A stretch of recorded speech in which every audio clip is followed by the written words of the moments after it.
Early childhood education. Now, my guess is that's a lot of everything from daycare centers, which I want people that know what they're doing and if they're going to take care of my Brett.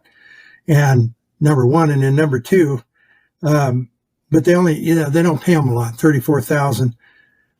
Theology and religion. Okay. It's not full, obviously, but, 34,000. Social services, general social sciences.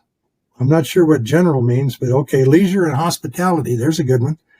Anyway, you go down through that list, and right at the bottom of the list at 35,000 starting a year is this thing called liberal arts.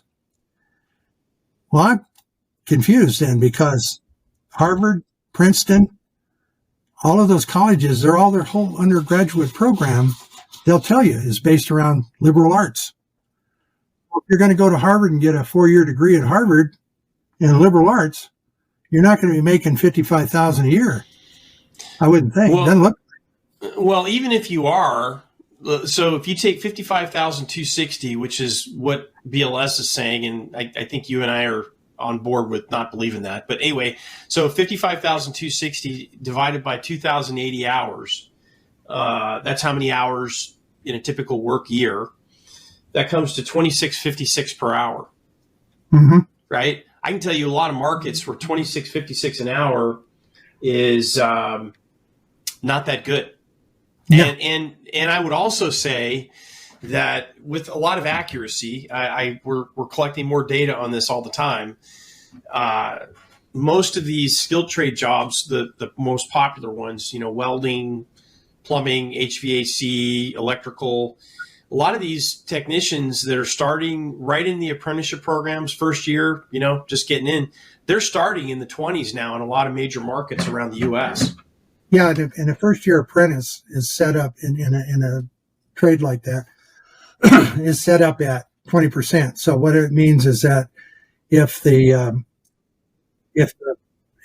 journeyman is making $50 an hour, the first-year apprentice starts at 25, and the next year they keep moving up. After 5 years, they go up 20% each year. After 5 years, they're at that journeyman level. So, yeah, it's the apprenticeship programs are starting kids out more than these folks are starting out after spending all kinds of money in 4-year degree. But liberal arts is supposed to be this overwhelming area that covers almost everything that's not skill specific, like medical, or where those are all vocational programs. I know. Those kind of things. But, you got to, if liberal arts is such a great thing, then how come you don't start out at 55,000? I don't understand. Yeah. Then the last category was comparing both the unemployment and starting salaries. And the 4 worst ones there, I guess number 1 is anthropology. For God's sakes, don't send your kid to become an anthropologist. And mass media is right behind them. Fine arts and English language.